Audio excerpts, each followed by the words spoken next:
think it's It'll fine. be fine. We're fine. Our setup is great.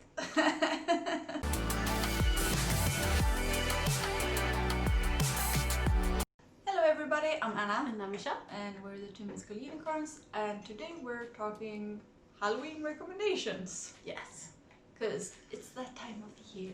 Yeah. I should probably clarify before we get into this.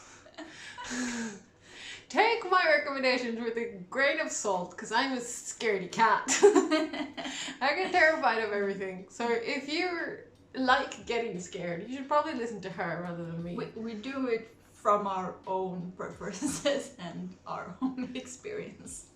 I realized when I was like trying to think of things that I have seen a lot more scary movies than I think I did. Because we have friends who like to watch them. That is not me. No. I've not forced you to watch any scary movies. No, you haven't. You're fine. I'm nice. Matilda's horrible. Yeah. To be fair, I've not seen 80% of those movies. Just because someone puts them on doesn't mean you have to look at them. No, I hide. Anyways, Yeah. let's get into it then, shall we? Should I start with the anime? Go for it. Okay, so we have different categories. So, anime. I have 3 animes. I had more, but I'm trying to restrict and not just bombard with animes. And the first one is Yakuza No Neverland. And it's about an orphanage. And once the kids reach a certain age or something, it's not always, when they reach a certain age, they are always adopted, but sometimes they are adopted before that age, depending on different circumstances. Mm-hmm. And then it turns out that this orphanage is not really what it's set up to be. That's a really good one. And there is 1 season, and the second season is coming this winter. So if you haven't seen that, I highly recommend it. The next one is Tokyo Ghoul, and I don't know how many seasons are out. I am currently rewatching the first season. It's like the 3rd or 4th time I'm watching Tokyo Ghoul. I really enjoy it. It's the perfect amount of scary, and it's the right kind of scary. So yeah, I haven't watched season 3 because it had a plot twist that I was not enjoying. But then I googled and spoiled myself, so I know that the plot twist might be okay, so I'm gonna give it a try. There might be more seasons, but that is what I know. And Tokyo Ghoul is about ghouls eating people in Tokyo. Nice. The third one is Another, and this was one of the first animes I watched ever, and it's so good. It's so scary. And it's about this class, and there is always a person that is like being ignored by everyone in that class, including the teacher. It's like the person doesn't exist. And then comes this boy, and he doesn't understand, so he tries to become friends with a girl that is being ignored, and that sets some things in motion. Oh, yeah, and it's really good. It's quite old by now, so, but yeah, it's really good. Should we do movies? Sure. Do you want to start? Sure. Okay. So this isn't horror. I don't actually think any of mine classifies as horror, but they scared the living crap out of me. So they're on there anyways. And the first one is Prisoners. Is that the one with Jake Gyllenhaal? Yes, and Hugh Jackman. I watched that the other day. Yeah, I agree. Yeah, okay, thank you. Like, it's not classified as horror. No, it's more of a thriller. Yeah, but it's horrifying. Yeah, it is. Me and Marie went and watched this in the cinema. We slept in the same bed that night. Yeah. Because I have not rewatched this since I saw it in about 2013. 1314 possibly. Because it freaked me out. I watched it literally 2 days ago. You might be better at explaining what this is about. It's like Thanksgiving or something, and they're these two families that live on the same street and they are hanging out.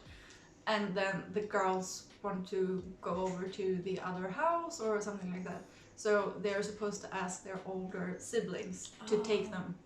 But they don't. They just leave the house and then the parents can't find them. Yeah. And one of the dads goes slightly overboard with trying to find. Slightly.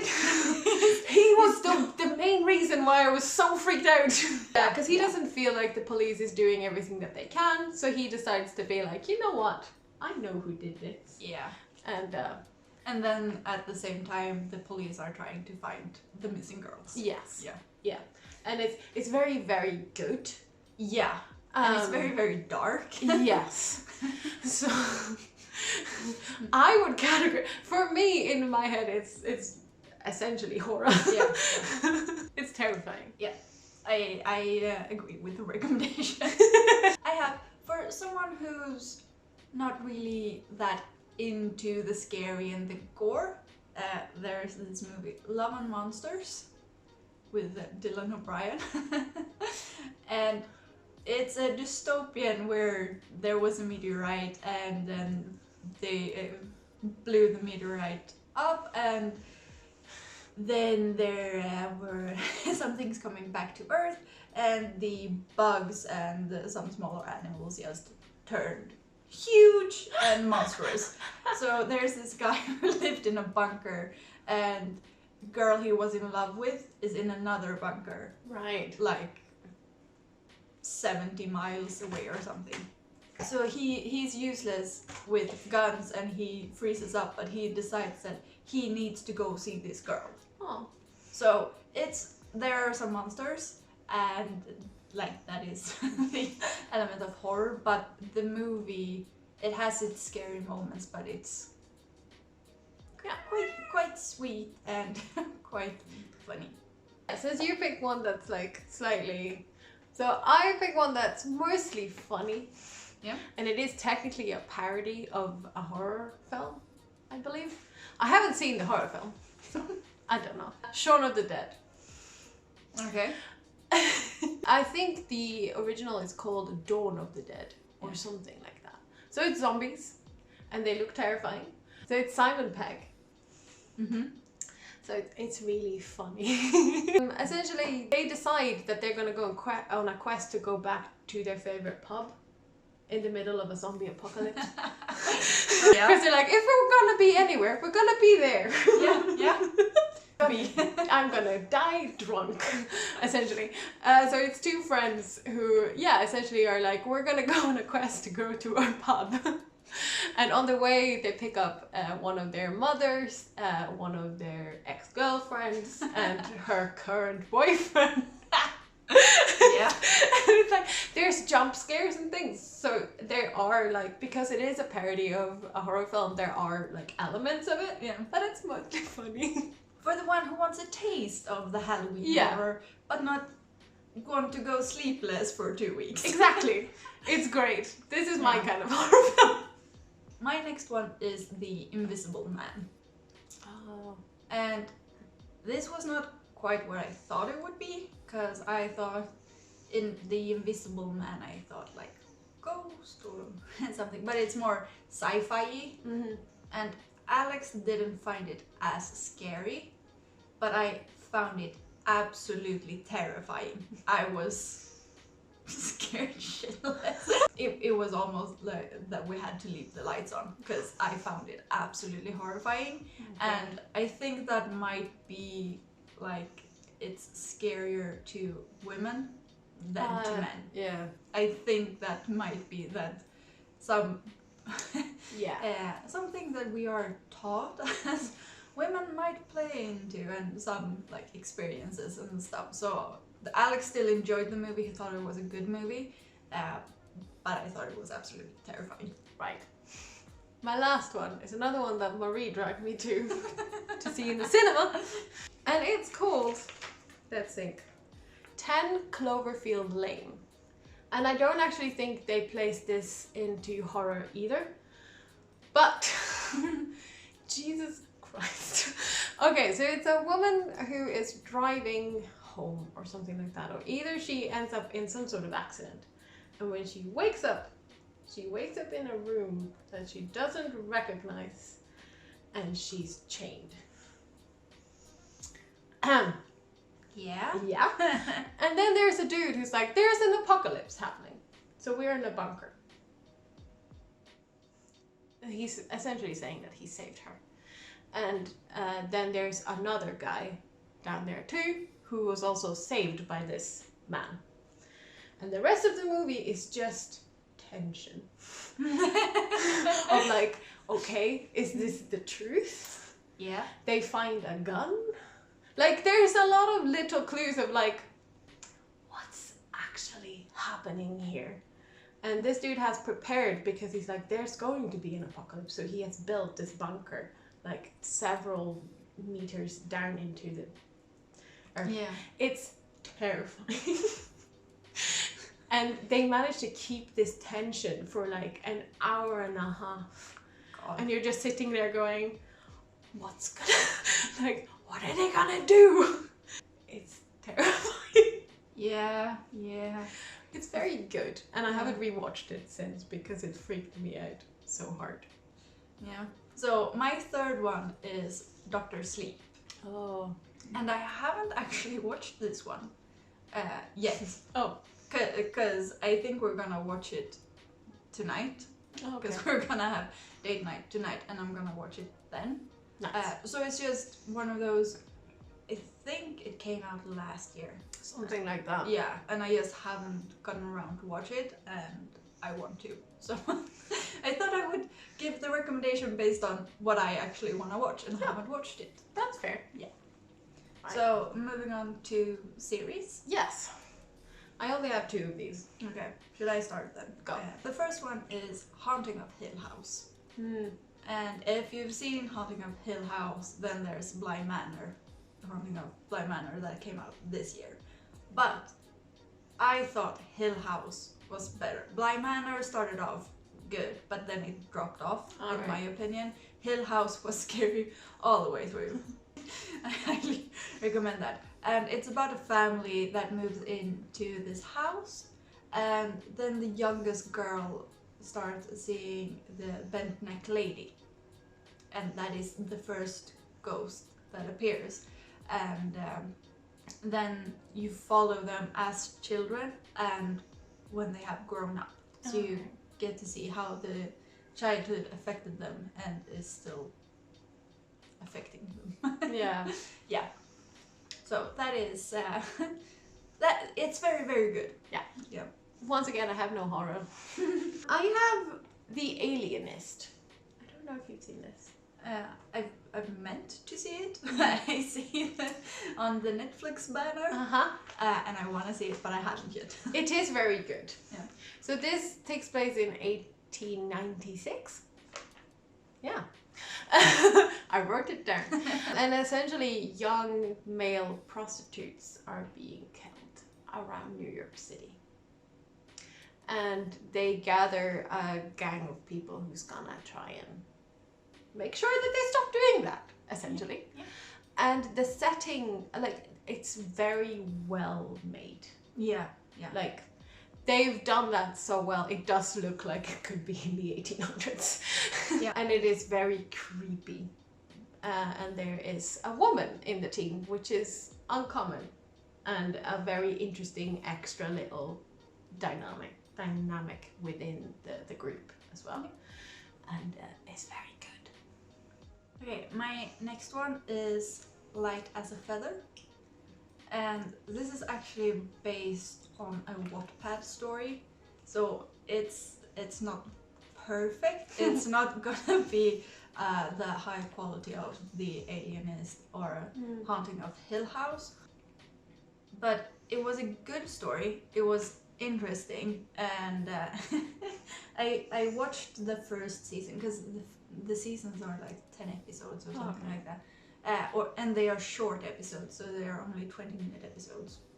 So I watched the first season in one evening while Alex wasn't home and I was sitting in the dark. I was scared. So yeah, it's not perfect and there are some kinks, but if you can just overlook them, it's a good series. My next one is technically a documentary. Yeah. It is a show. Conversations with the Killer.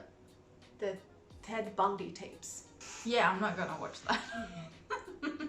Yeah, and it's like you have to be ready. You have to understand that this happened. Like this is real life stories and Ted Bundy, if you don't know, was a serial killer in the States. Yeah. And he was very creepy. And yeah, so this is a docu. I think there's not many episodes. It's like 5 or so. So you could watch it in a day if you'd like. I could not do that. For your mental health, you probably shouldn't. Don't do that. As I've understood it, it's also like this documentary is sort of based on a podcast. Because this is literally conversations with Ted Bundy. Like this is recorded conversations because they tried to understand what happened to this guy. Essentially, it is very good, but be aware of the fact that like this is real stories, so it's terrifying in a different way. Yeah. And if you don't want to watch a real Ted Bundy, you could always watch Mindhunter instead. Because he does make an appearance there. Yeah. Okay, so my third one, I've only watched the first episode. This was aired like 2017 to 18 and I just missed it. So I've only watched the first episode of Ghost Wars. And can't really tell you what it's about because I've only seen one episode, so I don't really have the entire story. Yeah. But yeah, it's really well made and it's very exciting. So I hope you enjoyed the rest and that you will too if you decide to watch it. Books. Do you want to start? Sure. Once again, I don't like scary stuff. Edgar Allan Poe. He wrote a lot of short stories that are terrifying. I had to read this in university. That's why I've read it. But it's actually very good. He's written several. I have one collection of like 4 shorter stories, and that's what I kind of like about it. It's like I don't have to stay in that world for too long. But they're very well written and they are very creepy. Yeah. So if you want to try out a classic, I do recommend Edgar Allan Poe. And from one classic that you read in university to another one, Dracula by Bram Stoker.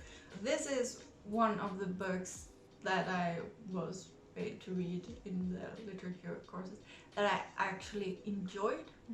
And there are a lot of Dracula movies out there.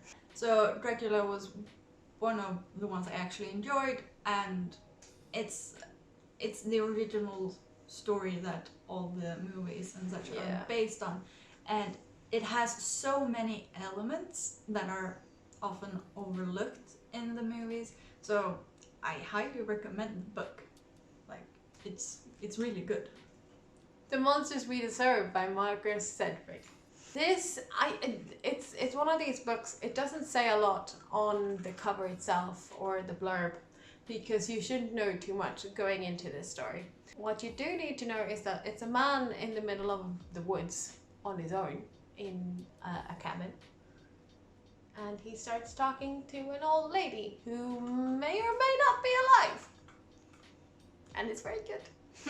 My next recommendation is City of Ghosts and Tunnel of Bones by V. Schwab. Is that your next one? Yeah. Yeah, okay.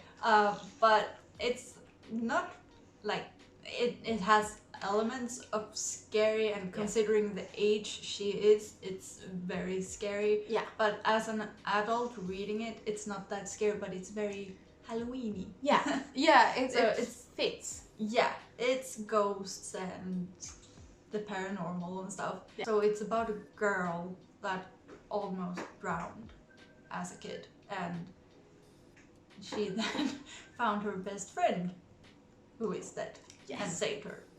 And it's about them. Yeah. It's very good. Yeah, it's very good. It's visual. Yeah, of course.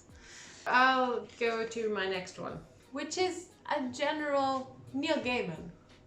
Like, this is the time to read him. Depending on what you feel like reading, but if it's creepier stuff, Neverwhere. American Gods is very good. Ocean at the End of the Lane is creepy. Kind of like it's confusing mostly. It's anxiety inducing. Yeah. So it kind of depends on what kind of creepy you're after. Yeah. But a lot of his books are sort of in that kind of vein of like, it's a bit scarier. But he's very good. Yeah. And then I have my last one, and that is Sheer Magic. And I don't remember the author. Well, put it on the screen. Yeah. And it's two authors, I think. And they've written more that takes place in the same world, but they are standalones. So it's not that scary. It's a sort of a thriller detective story, and then there are magical beings like witches and vampires, but it's not particularly scary. It's more the feeling of Halloween. I don't really read a lot of scary books. I definitely don't. In that case, I would rather watch a movie. But this is like perfect. It's also very short. I listened to it on audiobook while I was cleaning the windows. So it's like 4 hours or something, 4 or 5 hours, and I listened while I was just cleaning the house. And perfect for just getting you in the Halloween mood. So that was it. Those are our Halloween recommendations. Yeah. Some scary, some more Halloween-y. Halloween-y. Not that scary, but more the autumn Halloween feel. Yeah, it was so funny when you were like, let's do Halloween recommendation. I was like, I don't know if I have any. So yeah, that was it for this video. If you enjoyed it, please give it a thumbs up. If you haven't subscribed already, please do that. And until next time, bye. Bye. And happy Halloween. Happy Halloween. Yeah, maybe we should say that too.